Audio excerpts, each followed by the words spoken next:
Hello students, welcome to our channel. आज हम आपके लिए लेकर आए हैं 10th GSEB सोशल साइंस की चैप्टर वाइज सीरीज, जिसमें मैं आपको हर एक चैप्टर एक्सप्लेन करूंगी और आपको पता होगा कि आपकी जो बुक है वो 3 सेक्शन में डिवाइडेड है। चैप्टर नंबर 1 to 7 हिस्ट्री के चैप्टर्स हैं, 8 to 14 ज्योग्राफी के हैं और 15 to 23 जो चैप्टर्स हैं वो इकोनॉमिक्स के हैं। तो सबसे पहले चैप्टर 1, फिर 8 और 15 इस तरीके से हम आगे बढ़ेंगे ताकि आपके हर एक सेक्शन कवर हो जाए। तो चलिए शुभ शुरुआत करते हैं हमारे सोशल साइंस के पहले चैप्टर हेरिटेज ऑफ इंडिया।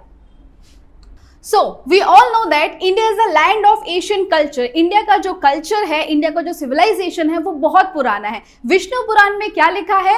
उत्तरम यत्स समुद्रस्य हिमादेश चैव दक्षिणम वर्षम तद भारत नाम भारती यत्र संसति। इसका मतलब है कि भारत जो है वो नॉर्थ में हिमालय से लेकर साउथ में इंडियन ओशन तक फैला हुआ है और इस बीच जो लोग रहते हैं उन्हीं को हम क्या कहते हैं? भारतीय कहते हैं। ये रहा मैप हमारा उस टाइम का जो भारत है। भारत को हम भारतवर्ष, भारत खंड, जम्बू द्वीप या आर्यवर्त भी बोलते हैं। तो ये सारे जो शब्द हैं वो आपने सुने होंगे महाभारत में। जब भीष्म पितामह कोई भी शपथ लेते हैं ना, तब वो इन्हीं शब्दों का इस्तेमाल करते हैं कि हमको ये पूरे आर्यवर्त में फैलाना है, पूरे भारतवर्ष में करना है। तो ये सारे हमारे इंडिया के नाम हैं और न्यू डेस्केंडेंट्स आर कॉल्ड इंडियंस। और इधर जो भी लोग रहते थे उन्हीं को हम क्या बोलते हैं? इंडियंस बोलते हैं। अब a country is gifted with the natural boundaries Himalaya in the south and sea in east, west and south। ठीक है, Himalaya in the north and east, west, south में क्या है? ओशंस है। कैसे? देखो, ये हमारा हिमालय हो गया, इधर पे इंडियन ओशन है, यहाँ पे अरेबियन सी और इधर पर बे ऑफ बंगाल। तो हमारी जो बाउंड्रीज है इंडिया की वो नेचुरल है। Then India location and area, ये आपने 9th स्टैंडर्ड में पढ़ा था, वही है। We have already studied in 9th about the present area and location of India. Area wise अगर हम बात करें तो इंडिया का रैंक क्या है? 7th रैंक है। और पॉपुलेशन वाइज बात करें तो सेकंड। ऐसे तो फर्स्ट हो गया है अभी, लेकिन अगर बुक अपडेट नहीं है हमारी तो हम सेकंड ही पढ़ के चलेंगे। ठीक है, चलो। अब एरिया वाइज 7th है तो बाकी सारी कंट्रीज कौन है? फर्स्ट पर आता है रशिया, फिर Canada, then China, US, Brazil, Australia, India.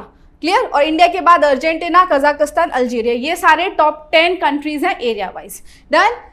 Now rich and varied heritage, हम बात करेंगे इंडिया के हेरिटेज की। So our motherland has best of rich and varied heritage to us as to the world. और India ने सिर्फ India को ही नहीं, पूरी दुनिया को अपने हेरिटेज दिए हैं। Indian culture have been trade oriented and peace loving. हमारा कल्चर कैसा था? इंडिया को सोने की चिड़िया क्यों कहा जाता था? क्योंकि यहाँ पर बहुत सारे मिनरल्स, रिच रीजन थे और ट्रेड बहुत होता था। ठीक है, तो ट्रेड और पीस लविंग नेशन हम पहले से ही थे।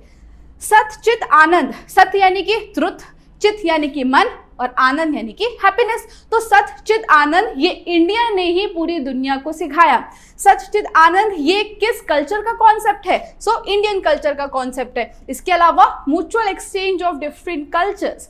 क्यों म्यूचुअल एक्सचेंज? हमको पता है हमारे कितने इन्वेजन हुए। ठीक है, ब्रिटिशर्स, फ्रेंच, पोर्टुगीज सब लोग यहाँ पर आए, फिर मुगल्स भी आए, इसलिए हमारे यहाँ पे क्या है? Mutual exchange of different culture देखने को मिलता है।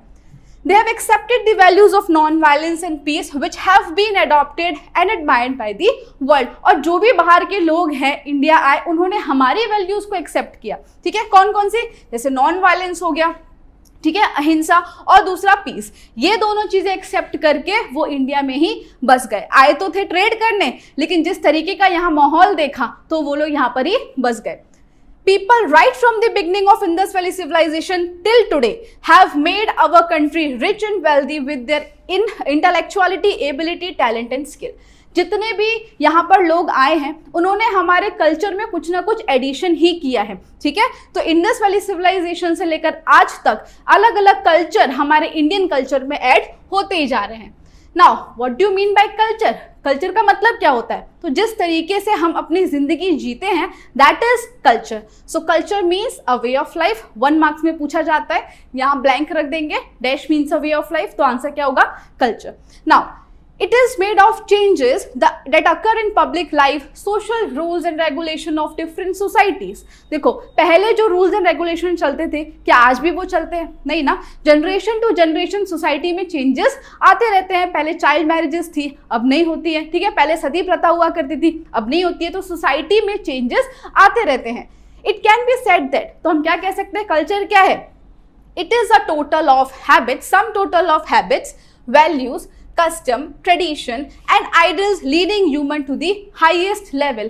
हमारे जो भी custom, tradition है, जो values हम मानते हैं, इन सब का जो habit है हमारी, इन सब का total कर दो, यानी कि sum कर दो, यही सब मिलकर हमारा क्या बनता है? कल्चर बनता है। देखो यहाँ पे attitudes, belief, language, custom, ritual, behaviour, faith यानी कि रिलीजन, फिर फूड, आर्ट, ड्रामा और म्यूजिक, इन सब को यानी कि हमारे आसपास की पूरी दुनिया जो है वो हमारा कल्चर बनाती है। क्लियर? नाउ कल्चर के बाद आता है अब हेरिटेज। हेरिटेज क्या होता है? So it means a valuable gift from our forefathers to us. हमारे फोर फादर्स ने हमको जो दिया है उसको हम क्या बोलते हैं? हेरिटेज। ये भी फिल इन द ब्लैंक्स में पूछा जाएगा, यहाँ पर ब्लैंक कर देंगे। तो याद रखना, valuable gift from our forefathers to us. Indian history is thousands of years old, ये तो हमको पता है। We say in school pledge, I love my country and I am proud of its rich and varied heritage. हम pledge में बोलते हैं ना, तो हम हमारे हेरिटेज जो इतना रिच और वेराइड यानी कि बहुत सारी वेराइटी देखने को मिलेगी, इस पे हमको प्राउड है।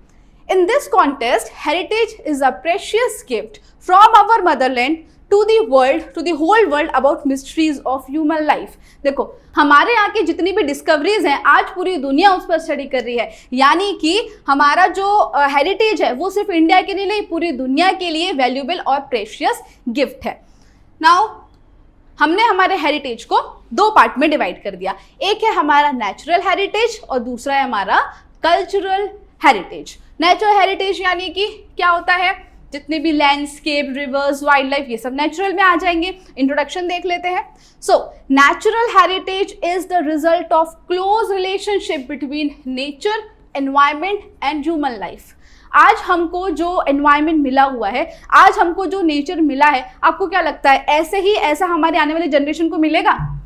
नहीं। इसका रीजन क्या है? एनवायरनमेंट डिग्रेड होता ही जा रहा है। हमारे पूर्वजों ने इतना संभाल के रखा तो अभी तक हमको ये सिचुएशन पर हम हैं, लेकिन अब हम इसको और बिगाड़ रहे हैं, तो आने वाली जो जनरेशन है उसको शायद इतना या ऐसा एनवायरनमेंट ना मिले, इससे भी खराब मिले। तो इसलिए क्या बोला जाता है कि नेचुरल हेरिटेज भी क्या है? It is a close relationship between nature, environment और ह्यूमन। ह्यूमन उनको मतलब नेचर को किस तरीके से ट्रीट करते हैं उस पर वो डिपेंड करता है। Now it includes mountains, forest, desert, rivers, streams, seas, trees, plant, creepers, flowers, leaves, insects and varied landscape, wide range of minerals, vegetation, plants and animal। हर एक चीज जो नेचर ने दी है वो सब क्या आ जाएगा? हमारा natural heritage. The example of our close relationship, देखो इंडियंस और नेचर, इनका रिलेशन बहुत क्लोज है। हम नेचर को वर्शिप भी करते हैं, तो इंडियंस और नेचर का क्लोज रिलेशन हमको कहाँ पर देखने को मिलता है या उसका प्रूफ कहाँ पर मिलता है? तो बुद्धिस्ट रिलीजन की बुक है जिसका नाम है पंचतंत्र और दूसरी नाम है जातक कथा। ठीक है, पंचतंत्र और जातक कथा। क्वेश्चन आ सकता है कि कौन से रिलीजन की बुक है, तो आंसर क्या होगा? Buddhist religion. इसकी जो स्टोरीज है वो हमको बताती है कि हम नेचर से कितने जुड़े हुए हैं। Our classical and folk music in several ragas are based on prahar. अच्छा, प्रहर क्या होता है? Period of day. एक दिन में 8 प्रहर होते हैं, एक दिन में 8 प्रहर होते हैं, यानी कि एक प्रहर जो होता है, एक प्रहर जो होता है वो 3 घंटे का होता है। ठीक है, तो 8 प्रहर, 8 3 हो गया 24 आवर्स हो गए एक दिन में। तो एक प्रहर 3 घंटे का होता है और 8 प्रहर होते हैं, इस तरीके से। तो हमारे जितने भी म्यूजिक हैं बहुत सारे, वो भी किस पर बेस्ड है? नेचर पर ही बेस्ड है। उसके अलावा नेचर हमको क्या देता है? तो जो आयुर्वेद है, यूनानी और नेचर क्योर, ये सारे के सारे जो स्टडीज हैं, they all are based on nature. Now what includes in natural heritage? Natural heritage में क्या क्या आता है? तो 4 चीजें आती हैं। अगर आपको स्टेट करने के लिए बोलेगा कि state what includes in natural heritage, तो सिर्फ नाम लिखने हैं। Landscape, then wildlife, vegetation और रिवर्स, सिर्फ नाम लिखने हैं। पर अगर कुछ एक्सप्लेन करने का होगा तो फिर आपको पूरा डिटेल देना पड़ेगा। तो सबसे पहले है landscapes. Beautiful landscapes are generally form due to different shapes of land. हमारे यहाँ पर प्लेट्यूज हैं, माउंटेन्स हैं, प्लेन्स हैं, ये सब क्या है? लैंडस्केप है। द हिमालय, यहाँ पे एग्जाम्पल दिया है हिमालयाज का। देखो, the Himalayas is a landscape which has endowed Indians abundantly with useful vegetation and minerals. Himalaya में हमको बहुत अलग अलग तरीके के मिनरल्स और वेजिटेशन देखने को मिलता है। जो एनिमल्स और बर्ड्स आपने कहीं नहीं देखे होंगे ना, वो हिमालय में देखने को मिलेंगे। स्ट्रेंज बर्ड्स एंड एनिमल और mountain peaks, highest mountain peak of the world Mount Everest, वो भी यहाँ पर है, ठीक है। फिर covered with snow, brimming rivers are the gift of Himalaya, पूरा ग्लेशियर है और ग्लेशियर में से भी गंगा गंगोत्री से निकल रही है, तो ब्रिमिंग रिवर्स, ये सब क्या है, gift of nature. Now forest of Terai and its pilgrimage places like Amarnath, Badrinath, Kedarnath और समिट, समिट मतलब क्या होता है, चोटी, लाइक नंदा देवी, ये सारी की सारी किसमें है, हिमालयाज में है। ओके, तो ये है हमारा लैंडस्केप। फिर आता है रिवर्स। रिवर्स को हम क्या बोलते हैं, लोक माता बोलते हैं, क्योंकि दुनिया का कोई भी सिविलाइजेशन हो नदी किनारे से ही शुरू होता है। Rivers have been providing natural ways since ancient times. Rivers है तो ही आगे की लाइफ है। Indian culture has flourished on the river bank of Indus and Ravi. तो जो इंडियन कल्चर है वो किस रिवर के आगे बढ़ा है, यानी कि फ्लोरिश यानी कि कितना डेवलप हुआ है, तो on the reverse of Indus और Ravi. Rivers like the Ganga, the Yamuna, the Saraswati, the Indus, the Narmada, the Godavari and the Krishna have profoundly influenced the people of India. हमारा हर तरीके का जो काम है वो कहीं ना कहीं पानी से कनेक्टेड है, और हमको पानी कहाँ मिलता है, रिवर्स। ओशन में कितना सारा पानी है पर हम वो यूज नहीं कर सकते, ना पीने के लिए इस्तेमाल हो सकता है, ना हमारे किसी भी डोमेस्टिक यूज के लिए, ठीक है। तो हर जगह पर काम क्या आता है, रिवर वाटर ही काम आ रहा है। So rivers are the source of drinking water, domestic use, irrigation करने में भी, इलेक्ट्रिसिटी में भी, और जितने भी वाटर वेज यानी कि ट्रांसपोर्टेशन है वो भी रिवर के किनारे ही होते हैं। क्लियर। फिर अच्छा, ये जो पिक्चर है ये किसका है, ये है भोगावो और ये साबरमती, दो रिवर्स के बीच में एक सिविलाइजेशन है। इस सिविलाइजेशन का नाम क्या है, लोथल सिविलाइजेशन। ये आगे आएगा, लेकिन मैंने पिक्चर इसलिए रखा है ये बताने के लिए कि कोई भी सिविलाइजेशन हो नदी किनारे से ही शुरू होता है, और ये एक एग्जाम्पल है, भोगावो और साबरमती के बीच में Lothal. Then beside this, man was dependent on rivers to develop industries of clay utensils, plastering and building of houses.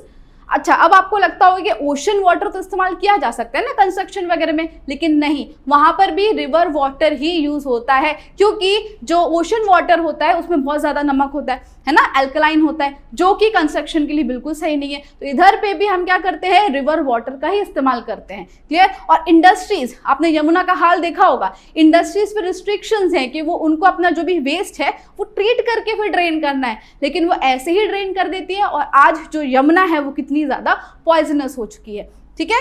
Now river water has made human life beautiful and prosperous, वो तो हमको पता है, इतना डेवलपमेंट किसकी वजह से हुआ है, रिवर्स की वजह से। Landscape scenes at dawn and dusk, यानी कि सुबह और शाम का जो सीन होता है नदी किनारे, वो आर्टिस्ट को एनकरेज करता है कि वो कुछ ड्रॉ या पेंटिंग कर सके। Okay, these are sources of inspiration for artist and have enriched the life of people by developing the aesthetic sense. देखो यहाँ पे डॉन और डस्क का जो सीन है, यानी कि एकदम सुबह जब सनराइज होता है और सनसेट, उस टाइम का जो सीन होता है रिवर साइड पर, वो आर्टिस्ट को इंस्पिरेशन देता है। Clear. So these are the uses या necessity of rivers for human. Now third is vegetation. Vegetation, अब भाई इसके बिना कौन जिंदा रह सकता है, हर एक लिविंग क्रिएचर वेजिटेशन पर डिपेंडेंट है एग्जिस्ट करने के लिए। Okay, so people of India are environment lovers since ancient time, क्योंकि हम जानवरों को पूछते हैं, हम पेड़ पौधों को भी पूछते हैं, हम जो गंगा रिवर है उसको हम माता मानते हैं। तो इतना तो है कि एशियन टाइम से ही इंडिया जो है वो एनवायरमेंट लवर रहा है। So its proof is their love and affection towards flowers, shrubs and plant. Human, animal, bird etcetera are dependent on trees for their food. हर एक लिविंग क्रिएचर जो है वो वेजिटेशन पर ही डिपेंडेंट है, और हम यहाँ पर इंडिया में बनियन और पीपल ट्री की पूजा होती है। Serial, pulses, oil seed plants, green fields, फिर prosperous herbs, packed forests and medicinal plants have ultra enriched our life from ancient time.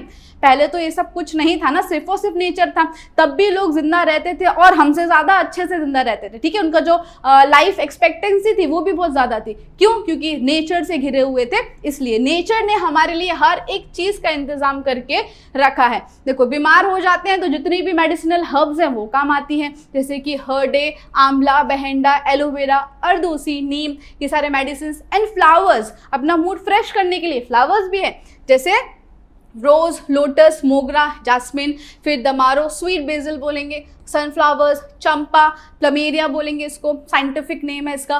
फिर जुई, तो ये क्या है? पोलियांथस ट्यूबरोस, फिर jasmine etcetera have made human life very beautiful, fragrant, healthy and prosperous. Clear? तो nature ने तो हमारा पूरा ख्याल रखा है पर हम उसका नहीं रख पाए, इसलिए इतना ज़्यादा हमको अभी एनवायरमेंटल डिग्रेडेशन देखने को मिलता है। और social and religious life of India is greatly influenced by the vegetation. ये देखो, ये बरगद का पेड़ है, इसकी हम पूजा करते हैं। फिर जितनी भी हमारा आयुर्वेद है वो पूरा हर्ब्स पे डिपेंडेंट है। ओके, नाउ लास्ट जो चीज आती है वेजिटेशन में वो है wild life. So nature, India is a nature lover since ancient time, बस वही है फिर से, क्योंकि हम जानवरों की भी पूजा करते हैं, आगे आएगा अभी। Tiger, lion, elephant, rhino, foxes, bear, deer, फिर संबार, ये ना डियर जैसा ही दिखता है।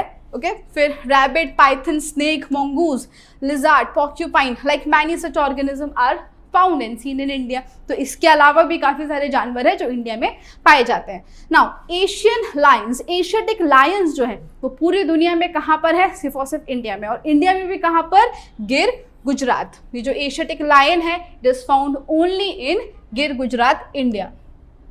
Our religious belief has given a status of, अब हम जानवरों को कितना मान देते हैं वो पता चलता है कि हमारे कितने सारे गॉड गॉडेसेस की जो व्हीकल है वो एनिमल्स हैं। जैसे ये पीकॉक किसका व्हीकल है? कार्तिकेय का। ठीक है, फिर जो माउस है वो किसका व्हीकल है? गणेश का। एलिगेटर, ईगल्स, टाइगर, ये सारे किसी ना किसी गॉड या गॉडेसेस के व्हीकल हैं। फिर जो गाय है वो किसका व्हीकल है? नंदी, यानी कि शिव जी का व्हीकल है। ओके, और दूसरी बात, हमारा जो नेशनल एम्बलम है उसमें भी एनिमल्स हैं। 4 लायंस, अब आपको 3 दिख रहे हैं, एक पीछे होता है। ठीक है, 4 Lions, horse, elephant and bull. ये रहा हॉर्स, ये बुल, और इसके पीछे देखेंगे तो क्या है? एलिफेंट। क्लियर? तो यहां से हमको पता चलता है कि एनिमल्स को एंशिएंट इंडियन कितना मान देते थे। ठीक है, तो यहां पर हमारा नेचुरल हेरिटेज हो जाता है खत्म। 4 चीजें आती हैं, वेजिटेशन, रिवर्स, वाइल्ड लाइफ, और चौथी क्या थी? लैंडस्केप। ठीक है, नाउ अब स्टार्ट होगा हमारा दूसरा पार्ट हेरिटेज का, जो है कल्चरल हेरिटेज। सबसे पहले तो definition, India has gifted to the world a diverse and rich heritage. Okay, cultural heritage is a man made heritage. Cultural heritage यानी कि ऐसी चीजें जो हम इंडियंस ने बनाई हैं। व्हाटएवर इज रिसीव्ड और created by human with his tact, wisdom, art and skills is called cultural heritage. जो भी इंडियंस ने, जो भी ह्यूमन को मिला हुआ है अपने फोरफादर से, या ह्यूमन ने अपना दिमाग लगाकर, अपनी स्किल्स, अपनी विजडम से जो भी चीज बनाई है आने वाली जनरेशन के लिए, वो सब किस में आ जाएगा? Cultural heritage. और ये क्या होता है? मैनमेड होता है, ये नेचुरल नहीं है, ये ह्यूमंस बनाते हैं अपना स्किल्स और अपना दिमाग लगा के। Okay, starting from Aryans, Aryan, Kshatrapa, Kushan, Huns, Persian, Turk, Arab, Mughal, Britisher, French, etcetera. मतलब कि सबसे पहले तो कहा जाता है जो ट्राइब्स इंडिया में आए, जब भारतवर्ष था, तब आर्यन से लेकर या ब्रिटिशर्स तक जितने भी लोग आए हैं उन्होंने कुछ ना कुछ यहाँ पर बनाया है, और वो सब आज हमारे लिए क्या बन गया है? Cultural heritage. ठीक है, caste and tribes have come to India. Indian culture from the exchange between all this has become rich. और जब इतने सारे ट्राइब्स, इतने ज़्यादा अलग अलग रीजन के लोग इंडिया में आते हैं तो कल्चरल एक्सचेंज तो होगा, और हमारा जो कल्चर है वो धीरे धीरे और बढ़ता गया। The people of India from the prehistoric period have contributed to the people of the world. Prehistoric period से ही हम पूरी दुनिया में कुछ ना कुछ तरीके का contribution देते ही आ रहे हैं। Okay? Now, the art of architecture, sculpture, ये भी पूछा जाता है 1 मार्कर में। जो मैं बोल रही हूँ वो आप टिक कर लेना। 5000 years old। तो आर्किटेक्चर और स्कल्पचर का आर्ट कितना पुराना है? 5000 साल पुराना है। और ये हमको कैसे पता चला? तो इंडस वैली सिविलाइजेशन से जो भी हमको रिमेन्स मिले हैं वो इस चीज का एविडेंस है। On seeing the remains of the figures, अब कुछ चीजें हैं जो रिमेन्स हमको मिली हैं, वो देख के हमको हमारे ये कल्चरल हेरिटेज पर प्राउड फील होता है। क्या क्या मिला है? तो फिगर ऑफ गॉड गॉडेसेस, फिर humans, animals and several toys, as well as sculpture of bearded man and the statue of dancer. One feels self-esteemed and pride in our culture heritage. ये देखो, ये है bearded man का sculpture. क्यों गर्व होता है? क्योंकि इतने साल, सोचो 5000 साल पहले भी इंडियंस यानी कि यहाँ जो लोग हैं उनको पता था कि किस मेटल से बनाना है, और मेटल को जब मिक्स करेंगे तो किस रेशियो में मिक्स करना है, ऐसा शेप देना है। इन सब के लिए आज बड़ी बड़ी मशीनें इस्तेमाल होती हैं, और उस टाइम पे तो कुछ था भी नहीं, तो भी उन्होंने इस तरीके के स्कल्पचर वो लोग बनाते थे, इसलिए we feel proud in our cultural heritage.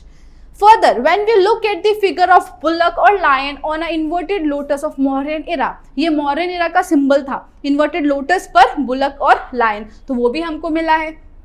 फिर statue of Gautam Buddha in a meditative form, Gautam Buddha का स्टैच्यू मेडिटेशन करते हुए, और द कलखंड स्टैच्यू ऑफ जैन तीर्थंकर, ये रहा, ये मेडिटेशन है, स्टैंडिंग फॉर्म में मेडिटेशन कर रहे हैं, ये है कालखंड स्टैच्यू ऑफ जैन तीर्थंकर। उसके बाद अजंता एलोरा की जो केव्स हैं, जो राष्ट्रकूट डायनेस्टी के टाइम पे बनाए गए थे, वो भी एक रिच हेरिटेज है इंडिया का, ठीक है। Now by seeing this heritage we feel proud, glad and also respect for our cultural heritage. Our cultural heritage accommodates, अब क्या क्या चीजें आती हैं कल्चरल हेरिटेज में, जितने भी पैलेसेस, महल वगैरह, ठीक है, buildings, sculptures, stupa, vihar, chaitya, temple, mosque, tombs, forts and gates, ये सारी चीजें, यानी जितने भी अपने गढ़, फोर्ट, या फोर्ट मतलब क्या होता है, गढ़, और पैलेस यानी कि महल, ठीक है, दोनों में फर्क है। यहाँ पर वो जो राजा की फैमिली होती थी या रहती थी, और फोर्ट में तब इस्तेमाल होता था जब हमला हो जाए, तब वो फोर्ट चले जाते हैं। तो ये फोर्ट और ये पैलेसेस, ये सारी चीजें आज हमारे लिए कल्चरल हेरिटेज बन चुकी हैं। Okay, now even historical places, अब थोड़ा और आगे आएंगे तो हमारी जो भी फ्रीडम मूवमेंट की जगह हैं वो भी हमारे लिए हेरिटेज है, जैसे कि साबरमती आश्रम, डांडी, बारडोली, वर्धा, शांति निकेतन जो कोलकाता में है, दिल्ली, ये सारी जगह भी हम क्या कह सकते हैं, कल्चरल हेरिटेज का हिस्सा है। नाउ बिसाइड्स लैंग्वेज, स्क्रिप्ट, इन सब के अलावा और इंडिया ने दुनिया को क्या क्या दिया, तो देखो लैंग्वेज, स्क्रिप्ट, आपको पता है ना आज जो संस्कृत लैंग्वेज है वो क्या बोला जाता है, it is best language for computer, और संस्कृत किसकी देन है दुनिया को, इंडिया की, ठीक है। तो लैंग्वेज हो गया, स्क्रिप्ट, फिर डिस्कवरी ऑफ जीरो किसने की, आर्यभट्ट ने की, इंडियंस ने की, फिर मैथमेटिक्स, कैलेंडर, एस्ट्रोनॉमी, आयरन, फिर लिटरेचर, रिलीजन, युद्ध शास्त्र, ठीक है, यानी कि लड़ाई, वॉर कैसे करना है, चैरियट यानी कि रथ होता है, फिर पॉलिटिकल साइंस, जूलॉजी, बॉटनी, वास्तुशास्त्र, वास्तुशास्त्र पता है ना कि घर में हर एक रूम का डायरेक्शन क्या होना चाहिए, वो पूरा वास्तुशास्त्र। बॉटनी क्या होता है, प्लांट से रिलेटेड पूरी नॉलेज। देन रिलीजन, फिर रिपब्लिक, जुडिशरी, फिर legislation, environment protection etcetera are the important discoveries of India. India की इतनी सारी डिस्कवरीज हैं, लेकिन क्या दिक्कत है कि हमने हमारे ही कल्चर को कभी इतना इंपॉर्टेंस नहीं दिया। न्यूटन का जो ग्रेविटेशन लॉ है, जो आज हम न्यूटन्स लॉ के नाम से पढ़ते हैं, वो भी ब्रह्म सिद्धांत में हजारों साल पहले हमने ऑलरेडी उनसे पहले लिख दिया था। फिर पाइथागोरस थ्योरम, जो पाइथागोरस के नाम से आज हम पढ़ते हैं, वो भी हमारे शास्त्रों में लिखी हुई है। लेकिन हमने क्या किया, जब ब्रिटिशर्स आए उन्होंने जो पढ़ाया हम उन्हीं के हिसाब से चले, तो इसकी वजह से हमने हमारे कल्चर को इतना इंपॉर्टेंस नहीं दिया। ओके, तो देखो ये आर्यभट्ट हैं जिन्होंने जीरो दिया पूरी दुनिया को, and these are the cultural heritage of India. Now अब आ जाते हैं हम हमारे गुजरात में, कल्चरल हेरिटेज ऑफ गुजरात। अब जितनी भी प्लेसेस है ना गुजरात के आसपास, वो सब इसमें लिख दी गई हैं। Now the places having cultural, legendary and archaeological importance are, अब पूछा कैसे जाता है एग्जाम में वो देखो, लोथल, मैच द फॉलोइंग में पूछ लेगा कहाँ पर है, तो आपको क्या याद रखना है, ढोलका तालुका, ठीक है। फिर रंगपुर आ जाएगा तो आपको टिक करना है लीमड़ी या सुरेंद्र नगर, इस तरीके से पूछते हैं। फिर ढोलावीरा कच्छ डिस्ट्रिक्ट, रोजड़ी और श्रीनाथगढ़ ये क्या है, राजकोट में है। ओके, ये देखो ये ढोलावीरा है, आर्कियोलॉजिकल साइट है, और ये श्रीनाथगढ़ राजकोट, तो कहाँ पर है वो आपको याद रखना है मैच द फॉलोइंग के लिए।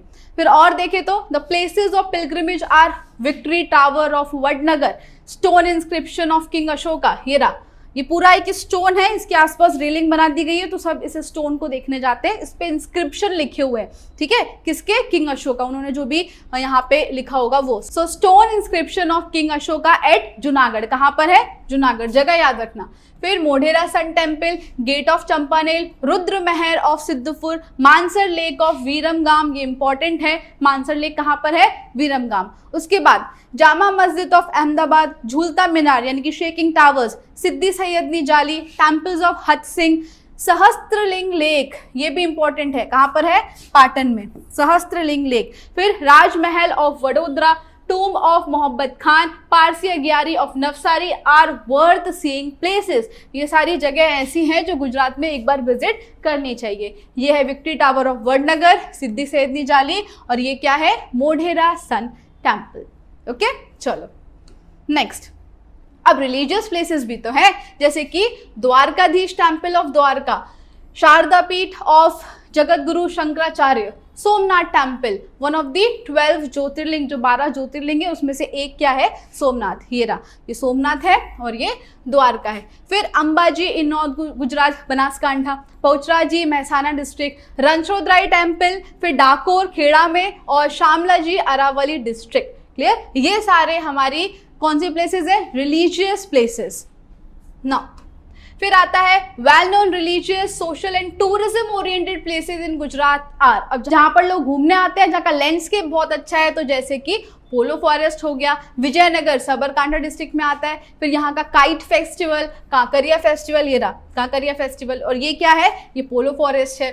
देन ताना रीरी फेस्टिवल, ताना और रीरी दो बहनें हैं, ठीक है, डुएट गर्ल्स हैं, गाना गाती हैं। ताना रीरी फेस्टिवल कहाँ पर होता है, वडनगर में, ये इंपॉर्टेंट है। फिर नदर्न डांस फेस्टिवल मोढेरा, फिर रणोत्सव इन कच्छ एसेट्रा। ओके, फिर consequently Jain and Buddhist caves भी हैं यहाँ पर at various places in Gujarat. Vadnagar कहाँ पर है, वडनगर, तारंगा, फिर खंबालिया, शामलाजी, कोटेश्वर, तलाजा, ढांग और झगाड़िया, ये सारी जगह है जहाँ पर हमको जैन और बुद्धिस्ट के केव्स भी देखने को मिलेंगे। So this was all about culture of Gujarat, ठीक है, कल्चर हेरिटेज ऑफ गुजरात। अब हेरिटेज हो चुका है, अब हम आ जाते हैं फेयर्स में। अच्छा, अब from examination point of view आपको ये 15 के 15 फेयर्स बाय हार्ट लर्न करने होंगे, क्योंकि वो किसी भी फॉर्म में पूछ सकता है। एमसीक्यूज में आ जाएगा, फिलअप्स में आ जाएगा, या तो मैच द फॉलोइंग में आ जाएगा। आपको सब याद रखना है। देखो 15 है ये ऐसे, और ये जो है ना तिथि, टाइम ऑफ फेयर, ये नहीं करोगे तो चलेगा, बस ये दोनों बहुत जरूरी करने रहेंगे। अब ऐसा नहीं है कि मोढेरा फेयर मोढेरा सेम से मैं लर्न कर लिया, नहीं, तो जिसका सेम है उसका आपको ब्रैकेट लर्न करना है, ठीक है। चलो, Modhera fair Mehsana, Bahucharaji fair Mehsana, Shamlaji Thakur ji fair Shamlaji Aravalli, Bhadarvi Poonam fair Ambaji Banaskantha, Bhavnath fair Girnar, ठीक है, दिस इज गिरनार जूनागढ़। फिर Tarnetar fair Tarnetar Surendranagar, Bhadiyad fair Ahmedabad, उसके बाद Bhadarvi fair Koliyak Bhavnagar, Madhavpur fair Madhavpur Porbandar, Vautha fair बहुत बार पूछा जाता है तो ढोलका अहमदाबाद, दोनों याद रखने अगर अलग हैं तो। मीरा दतार फेयर उनावा महसाना, दंग दरबार फेयर आवा दंग, फिर गोल गधेड़ा फेयर गरबड़ा दाहोद, कार्तिक पूर्णिमा फेयर सोमनाथ गिर, और भंगुरियार फेयर क्वांट या छोटा उदयपुर। क्लियर, तिथि या टाइम आपको याद करने की जरूरत नहीं है, एक बार रीड कर लोगे तो भी चलेगा, लेकिन name and place of fair आपको कंपलसरी याद करने रहेंगे। क्लियर, इसको करेक्ट कर देते हैं।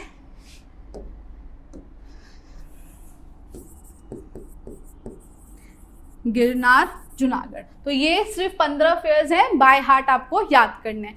नेक्स्ट, आगे बढ़ने से पहले मैं आपको एक इन्फॉर्मेशन देना चाहती हूँ कि अगर आप 10th GSEB में हैं और अपने बोर्ड एग्जाम की प्रिपरेशन बहुत ही अच्छे से करना चाहते हैं तो आप हमारा कोर्स परचेज कर सकते हैं, जिसमें हम आपको पढ़ाएंगे मैथ्स और सोशल साइंस। इस कोर्स में हम आपको प्रोवाइड करेंगे हर एक चैप्टर के एक्सप्लेनेशन के रिकॉर्डेड लेक्चर्स, उसके बाद रेगुलर टेस्ट सीरीज जिससे आप अपना टेस्ट ले सकते हैं, देन हैंड रिटन नोट्स, ये भी आपको चैप्टर वाइज प्रोवाइड किया जाएगा, और 24/7 डाउट सॉल्यूशन। अगर आपको कोई भी डाउट होता है तो आप हमको ऐप में मैसेज करके अपना डाउट्स क्लियर कर सकते हैं। एंड इसके अलावा प्रीवियस ईयर पेपर सॉल्यूशन दोनों सब्जेक्ट के, मैं यहाँ पर आपको मैथ्स और सोशल साइंस पढ़ाने वाली हूँ, तो दोनों ही सब्जेक्ट के प्रीवियस ईयर पेपर सॉल्यूशन, उसके साथ साथ गाला पेपर सॉल्यूशन और चैप्टर वाइज IMP क्वेश्चंस, दोनों सब्जेक्ट के चैप्टर वाइज IMP क्वेश्चन, ये 3 चीजें भी आपको इस कोर्स में मिल जाएंगी। तो आज ही आप हमारे ऐप को डाउनलोड कीजिए और कोर्स परचेज कीजिए। एंड्रॉइड में आप UGT सर्च करेंगे तो प्ले स्टोर में आ जाएगा, और अगर आईफोन है तो ऐप स्टोर में आप माई इंस्टीट्यूट करके सर्च करेंगे तो हमारी ऐप आ जाएगी। ओके, तो हमारी ऐप डाउनलोड कीजिए और कोर्स परचेज कीजिए। All the best. तो हमने कल्चरल हेरिटेज तो देख लिया, अब हम आ जाते हैं primitive man of India, India land and people. Primitive man came into existence in Eastern South Africa, ठीक है, primitive man came into existence in eastern south Africa, वहां से यहाँ पर आए, इंडिया लैंड में वहां से लोग आए हैं। Mesmerized by varied and prosperous heritage, many foreign tribes came to India. India इतना रिच है, इसका हेरिटेज देखकर और इसकी प्रॉस्पेरिटी देखकर काफी सारे फॉरेनर्स यहाँ पर आए और यहीं बस गए. Consequently, the remains of all tribes are found here. अब हमको कैसे पता चले कि कौन कौन सी ट्राइब्स इंडिया में आई हैं? तो जो इनके रिमेन्स है वो हमको बताते हैं. फिर कौन कितना पुराना है वो भी हमको कार्बनाइजेशन जो प्रोसेस होता है ना, उससे पता चल जाता है कि ये रिमेन्स कितने साल पुराने हैं. फिर ड्रेविडियंस, ये माना जाता है, वर कंसिडर्ड, देखो Dravidians were considered to be the most ancient people of India. ऐसा माना जाता था कि ड्रेविडियंस जो हैं वो सबसे पुराने लोग हैं इंडिया के. लेकिन बाद में जब आर्कियोलॉजिकल डिपार्टमेंट ने और रिसर्च की तो पता चला कि ड्रेविडियंस से पहले भी 6 ट्राइब ऐसी हैं जो इंडिया में आके गई हैं. क्लियर? ड्रेविडियंस से पहले भी. तो अब हम सारी ट्राइब्स को एक एक करके देखेंगे.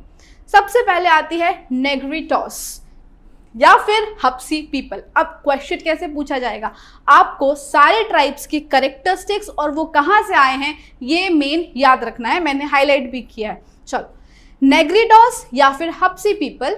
सम हिस्टोरियंस बिलीव दैट नेग्रिटोस या फिर Negroes the most ancient inhabitants of India. कुछ हिस्टोरियंस मानते हैं कि ड्रेविडियन से भी जो बहुत पुराने लोग इंडिया में आए हैं वो कौन है? नीग्रोस या नेग्रिटोस. कहाँ से आए थे? तो from Africa via Baluchistan to India. याद रखना है, from Africa via Baluchistan to India. कैसे थे? They were black, having height of 4 to 5 feet और हेयर्स कहते थे कर्ली हेयर्स. ठीक है, जो पॉसिबल फोटो हो सकती थी बेस्ट नेट से ढूंढ के वो मैंने रखी है. बाकी एज इट इज वो कौन थे एग्जैक्ट उनका जो फोटो है वो नहीं है. ठीक है, यहाँ पर हम सिर्फ उनके रिमेन्स को देखकर ये अंदाजा लगा सकते हैं कि वो ब्लैक इन कलर, देन उनका जो कॉम्प्लेक्शन था वो ब्लैक था, 4 से 5 फीट हाइट थी और हेयर्स कैसे थे? कर्ली हेयर्स थे. नाउ सेकेंड जो ट्राइब आती है वो है ऑस्ट्रोलाइड. अब एक बात याद रखना, जैसे ही ट्राइब बढ़ती जाएगी, यानी कि नेग्रोस, उसके बाद ऑस्ट्रोलाइड, उसके बाद फिर कोई आएगा, जो भी नेक्स्ट ट्राइब होगी, यानी कि जो लेटेस्ट ट्राइब है वो सबसे ज्यादा होशियार होगी. तो उनसे थोड़े एडवांस लोग ये थे ऑस्ट्रोलाइड, जिनको हम क्या बोलते हैं? निषाद भी बोलते हैं. ये कहाँ से आए? So they came from south east Asia. Australoid came from south east Asia. The physical features कैसा था इनका भी? देखो, black skin with broad head, flat nose और शॉर्ट इन हाइट. ठीक है, black skin, broad head, flat nose और short in height. The Aryan who came later on to India call them Nishad. ये भी क्वेश्चन आएगा वन मार्कर में कि ऑस्ट्रोलाइड को निषाद नाम किसने दिया? तो आर्यंस ने दिया. The origins of the tribe like Kol Munda Khasi. ये जो कोल मुंडा खासी है ये ऑस्ट्रोलाइड की ही ट्राइब है. ये आपको कहाँ देखने को मिलेगी? ये आसाम में. ये ट्राइब सेटल हो चुके हैं निकोबार में, म्यांमार में. ठीक है, तो ऑस्ट्रोलाइड से ही सिमिलर है कोल मुंडा खासी, जो आपको आसाम, निकोबार और म्यांमार में देखने को मिलेंगे ये लोग. फिर the contribution in the development of Indian culture and civilization is immense. वो क्या यूज करते थे? क्ले यूटेंसिल्स, कॉटन क्लोथ पहनते थे and knew many other skills. They had great religious belief too. ठीक है, ये उनसे एडवांस थे, ये रिलीजन में भी मानते थे और अलग अलग तरह के यूटेंसिल्स और अपने स्किल्स का इस्तेमाल भी करते थे. क्लियर? सेकंड क्या हो गया हमारा? ऑस्ट्रोलाइड. नाउ अब आता है ड्रेविडियंस. उनसे और एडवांस हो जाएंगे Dravidians. Dravidians were considered to be the creator of Sindhu valley civilization. Sindhu बोलो या इंदस बोलो, ये माना जाता है कि इंदस वैली सिविलाइजेशन के क्रिएटर कौन है? ड्रेविडियंस है. ओके, ऑफ जो मोहनजोदारो के साइट में थी. ठीक है, and the direct descendants of stone age culture. ये एज है, स्टोन एज के भी डायरेक्ट डिस्केंडेंट्स ड्रेविडियन माने जाते थे. और ये क्वेश्चन आ सकता है कि who were considered the creator of Sindhu या ये इंदस वैली सिविलाइजेशन? तो आंसर इज ड्रेविडियंस. ये बहुत ही एडवांस थे. देखो, the tribes which came from north. दूसरा क्वेश्चन आ गया, कहाँ से आए थे? नॉर्थ से आए थे. Survived with their language and culture features, later on they were only called as Dravidians. यानी कि ये लोग आए, ठीक है, अलग अलग ट्राइब के लोग थे और जो नॉर्थ में बस गए, इंडिया का जो नॉर्दर्न हिस्सा है वहां पे ये लोग बस गए और फिर लेटर ऑन इनको हम क्या कहते थे? सिर्फ और सिर्फ ड्रेविडियंस ही कहते थे. लेकिन आपको पता होगा जो ड्रेविडियंस है, ये जो ड्रेविड लैंग्वेज है वो कहाँ की? वो तो साउथ की है ना. पर ये लोग स्टार्टिंग में नॉर्थ में ही सेटल थे. अब ये साउथ गए कैसे वो भी हम देखेंगे. चलो, Dravidians give the concept of mother as goddess and father as god. तो माँ को एक देवी की तरह पूजना और फादर को एक देवता की तरह पूजना, ये कॉन्सेप्ट भी हमको ड्रेविडियंस ने दिया। इसलिए इधर पर ये थॉट निकल कर आता है पार्वती और शिव का, जहां पर Parvati as mother and Shiva as father, ये कॉन्सेप्ट भी यहां से डेवलप हुआ। The tradition of worshipping with, अब पहले तो नेचर को वर्शिप किया जा रहा था, अब ये लोग धूप दीप आरती से पूजा करना शुरू करेंगे। तो धूप दीप आरती से, इंसेंस स्टिक यानी कि जो अगरबत्ती होती है वो, फिर दीप, लैम्प और आरती, ये कॉन्सेप्ट भी किसने दिया? ड्रेविडियंस ने दिया। Besides nature and animal worshipping etcetera are the great feature, तो वो नेचर को और एनिमल की भी पूजा करते थे। कौन? ड्रेविडियंस। अब नॉर्थ में हमको पता है कौन थे? ड्रेविडियंस थे। अब उनके बाद आ जाते हैं आर्यंस। जब आर्यंस आए नॉर्थ में तो उन्होंने ड्रेविडियंस की डेटीज यानी कि जो भी इनके देवी देवता हैं उनको एक्सेप्ट किया और अपने हिसाब से रीएस्टैब्लिश कर दिया। क्लियर? फिर क्या होता है? Under the tremendous influence of north, Aryan culture was deeply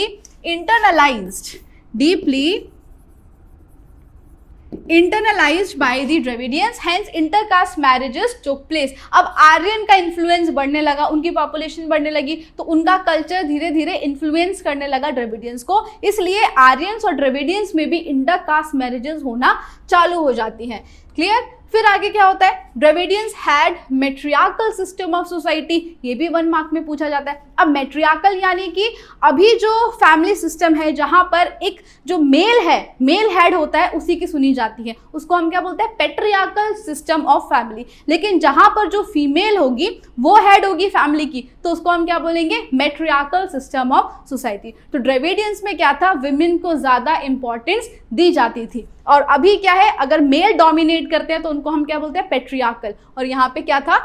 matriarchal. Now, Dravidians progressed a lot in different crafts and arts like building of boat, raft, फिर weaving, spinning, dyeing, इन सब में Dravidians ने बहुत प्रोग्रेस भी किया। लेकिन आर्यंस की population बढ़ जाती है, आर्यंस नॉर्थ में डोमिनेट करने लग जाते हैं और यही रीजन है कि ड्रेविडियंस को साउथ शिफ्ट हो जाना पड़ता है। आर्यंस की डोमिनेंस की वजह से ड्रेविडियंस चले जाते हैं साउथ और वहां पर सेटल हो जाते हैं। इसलिए हम जो ड्रेविडियन लैंग्वेजेस बोलते हैं वो कौन कौन सी है? तमिल, तेलुगु, कन्नड़ और मलयालम। सारी साउथ इंडियन लैंग्वेजेस है ना। क्यों? क्योंकि जो ड्रेविडियंस है वो साउथ में शिफ्ट हो गए और उनकी लैंग्वेजेस आपको याद रखनी है, Tamil, Telugu, Kannada and Malayalam. Next chapter में ये भी क्वेश्चन आएगा कि which is the oldest Dravidian language, तो याद रखना तमिल, ये ओल्डेस्ट ड्रेविडियन लैंग्वेज है। नाउ अब इसके अलावा थोड़ी बहुत और ट्राइब्स हैं, जैसे मोंगोलाइट हो गए, तो ये कहाँ से आए थे? नॉर्थ चाइना से वाया तिब्बत, और कहाँ सेटल हो गए? आसाम, सिक्किम, भूटान, वेस्ट बंगाल में सेटल हो गए।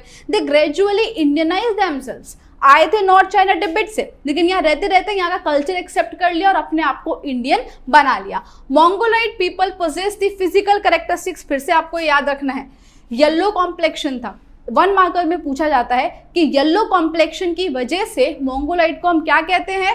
सो they were known as Kirat. ठीक है, they were known as Kirat due to their yellow complexion. Flat face था, chubby cheeks, almond shape eyes, इस तरीके की मतलब लंबी आंखें, etcetera. Mongoloids were of yellow complexion and they were known as Kirat. Clear? फिर ये कुछ थोड़ी बहुत ट्राइब है, कौन सी?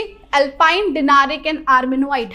सिमिलर ही है इसलिए साथ में लिख दिया है, एल्पाइन, डिनारिक और आर्मेनोइड। इन्होंने यानी कि ये लोग कहाँ से आए थे? So they migrated from central Asia. Central Asia से ये लोग इंडिया आ गए और बहुत सारी सिमिलैरिटीज हैं ये तीनों ट्राइब में। The original genes of these tribes are found in a large number. अब बहुत इनके जो जीन्स हैं एल्पाइन, डिनारिक और आर्मेनोइड, ये कहाँ पर मिले हैं? तो गुजरात के सौराष्ट्र, फिर महाराष्ट्र, उसके बाद बंगाल और उड़ीसा, जो पहले हम जिसको उड़ीसा बोलते थे वो। ठीक है, तो इन सारी जगहों से हमको इनके जो जीन्स है वो मिले, एल्पाइन, डिनारिक और आर्मेनोइड। फोटो नहीं मिली पर हाँ यहाँ पे ये लिखा है एल्पाइन। ठीक है, बाकी सिमिलर ही ट्राइब्स हैं, एक जैसी दिखती थी, बहुत ज़्यादा सिमिलरिटी है कैरेक्टरिस्टिक्स में भी।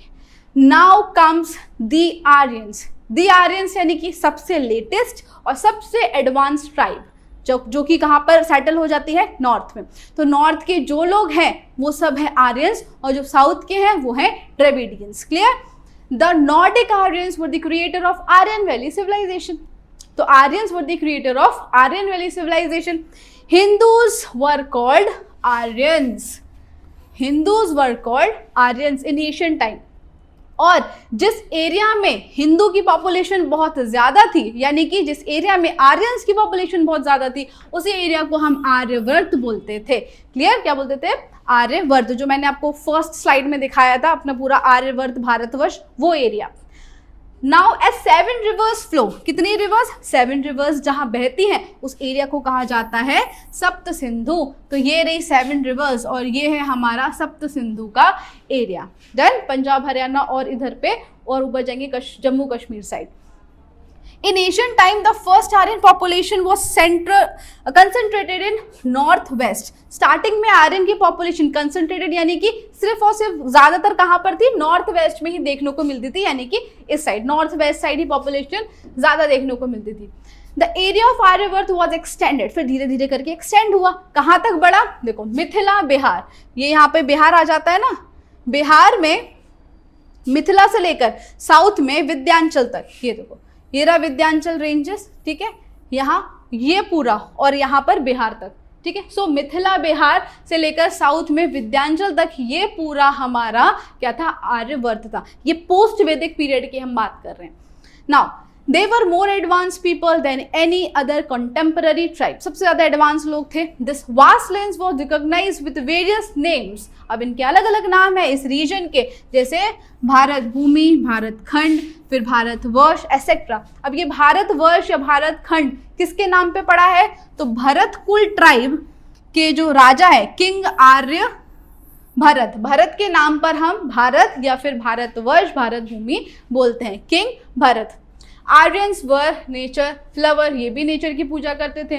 दे loved and worship trees, rivers, mountain, sun, wind, rain, यानी कि जो जो चीजें नेचर ने दी हैं जिससे उनकी लाइफ एग्जिस्ट कर रही है, वो सब की पूजा ये लोग करते थे। They had compose hymns for praying to various natural elements, और उन्होंने फिर जो आरती वगैरह होती है वो भी बनाई, hymns. In due course of time some religious ceremonies like recitation of Vedas, performing yagya and other activities became prevalent in India. धीरे धीरे ये सारी चीजें भी चालू हो गई।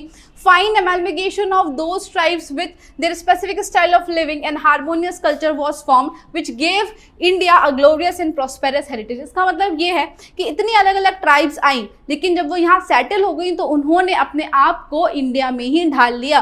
This foreigners and Indian tribes amalgamated, यानी कि मिक्स हो जाना इन सच अ वे, और इस तरीके से इंडिया के कल्चर में ये मिक्स हो गई कि उन्होंने अपनी इंडिविजुअलिटी खो दी और वो क्या बन गए? सिर्फ और सिर्फ इंडियंस बन गए। और ये पॉसिबल कैसे हुआ? Through intercaste marriages. जब ट्राइब्स के बीच में इंटरकास्ट मैरिजेस चालू हो जाते हैं तब सारे कल्चर जो है वो मिक्स हो जाते हैं। Okay, now outsiders and local people were greatly influenced by language, script, names and religious belief played a vital role in Indianizing these foreigners। हर एक foreigners इंडिया आता है, इंडिया का रिच और वैलिड हेरिटेज देखकर यहीं बस जाता है, ठीक है। तो इंडिया का जो कल्चर है वो कंपोजिट है। They all then became Indians। In short, in ancient India, the amalgamation of various culture enriched Indian culture by making it variegated and prosperous। ये 2 मार्क्स का क्वेश्चन पूछा जाता है कि इंडिया का कल्चर इतना वेरीगेटेड यानी कि वेराइटी वाला और प्रॉस्पेरस है, एक्सप्लेन करो। देन तो यहाँ पर हमारी जो ट्राइब्स हैं वो खत्म हो जाती है और ये लास्ट टॉपिक है चैप्टर का, preservation and conservation of heritage, जिसमें से सिर्फ 1 मार्क्स का क्वेश्चन आता है। बताती हूँ कौन सा, पहले देख लेते हैं। Each aspect of India heritage made India eye-catching, pictures human attractive। India का हर एक हेरिटेज ऐसा है कि कोई भी फॉरेनर होगा अट्रैक्ट तो होगा ही। हेरिटेज जो है नेशन के लिए ग्लोरी लेकर आता है, क्योंकि जब भी जैसे मैंने बोला ताजमहल, तो ताजमहल का नाम सुनते ही हमारे दिमाग में इंडिया आ जाता है। तो यानी कि जो हेरिटेज होता है वो हमारे नेशन को रिप्रेजेंट कर रहा है पूरी दुनिया के सामने। India attain a leading position in the world by keeping it rich heritage protected and preserve. अभी हमने बचा के रखे, इसलिए यूनेस्को की वर्ल्ड हेरिटेज साइट में हमारे भी बहुत सारे नाम हैं। Thus it is the primary and pious duty of every citizen of India to see that nobody harms the Asian memorials। अब सिर्फ और सिर्फ गवर्नमेंट के ऊपर छोड़ दिया, ऐसा नहीं है। इंडियंस को भी इस चीज़ का ध्यान रखना चाहिए कि उनके हेरिटेज को कोई नुकसान ना पहुंचाए, ठीक है। वो खुद ही नुकसान पहुंचाते हैं, तो इसलिए उनको इतनी अवेयरनेस होनी चाहिए। तो जो मैं बोल रही थी 1 मार्क्स का क्वेश्चन वो ये आता है कि फंडामेंटल ड्यूटी का कौन सा आर्टिकल है जिसमें हमको लिखा है कि ये कंजर्वेशन प्रिजर्वेशन ऑफ हेरिटेज। तो आंसर इज आर्टिकल 51A। क्या है, आर्टिकल 51A, उसका 6, 7, 9 पॉइंट्स जो है वो ये रहे 3 पॉइंट्स। क्या करना है, to understand the importance of our harmonious culture, prosperity and to preserve it. पहले तो अपने कल्चर का इंपॉर्टेंस समझो और फिर उसको प्रिजर्व करो। दूसरा, forest, tanks, rivers, ponds and the wild animals और बर्ड्स सबको हमको मेंटेन करना है और हर एक लिविंग क्रिएचर्स के प्रति कंपैशन रखना है, यानी कि सबका ख्याल रखना है, सबको प्रिजर्व करके रखना है। The protection of public property and giving up violence are also included. Public property को हार्म पहुंचाना यानी कि इनडायरेक्टली खुद को ही हार्म पहुंचाना। पब्लिक प्रॉपर्टी हमारे दिए हुए टैक्स से ही बनती है, ठीक है, लेकिन लोगों को इतनी अवेयरनेस ही नहीं है। तो पब्लिक प्रॉपर्टी को बचाना और दूसरा वायलेंस ना करना, ये सारी हमारी ड्यूटीज हैं एज अ सिटीजन, ठीक है। Thus, nature has created beautiful landscapes. We should maintain the purity, sanctity and beauty of these places, considering it to be our moral duty. तो इन सबको बचाना ये हमारी moral duty है। The Indian heritage is an outcome of development of the people of India over a long period of time. हमारे पूर्वजों की जो मेहनत है आज हमारे लिए वो हेरिटेज है, इसलिए उसको हमको क्या करना चाहिए, कंजर्व और प्रिजर्व करना चाहिए। Nature has generously denoted abundant prosperity to India. Nature ने हमको बहुत कुछ दिया है, लेकिन उसको मेंटेन करना और उसको ऐसे ही बनाए रखना हमारे हाथ में है। India achieve invaluable opportunities in all fields for gradual development due to India's peculiar natural structure। हमको पता है इंडिया का क्लाइमेट कैसा है, मॉनसूनल क्लाइमेट है, तो हमारे एग्रीकल्चर जो होता है वो भी बहुत सारे अलग अलग डिफरेंट क्रॉप्स का होता है, इसलिए एग्रीकल्चर में हम सबसे ज़्यादा एक्सपोर्ट कर पा रहे हैं। तो नेचर हमको सब कुछ प्रोवाइड कर रहा है। In this way Indian heritage is a result of the development of the people of India in. अब हर एक स्टेज में डेवलपमेंट होता है, हर एक फील्ड में डेवलपमेंट चाहिए, social development, economic development, political and cultural development from centuries. तो सालों से ये सारी चीजें हमारे इंडियन कल्चर को, हेरिटेज को आगे बढ़ाती आ रही हैं, ठीक है, समझ में आया। So that's all for chapter 1। मिलते हैं नेक्स्ट वीडियो में जिसपे हम स्टार्ट करेंगे हमारा चैप्टर 2। तब तक के लिए bye and thank you so much.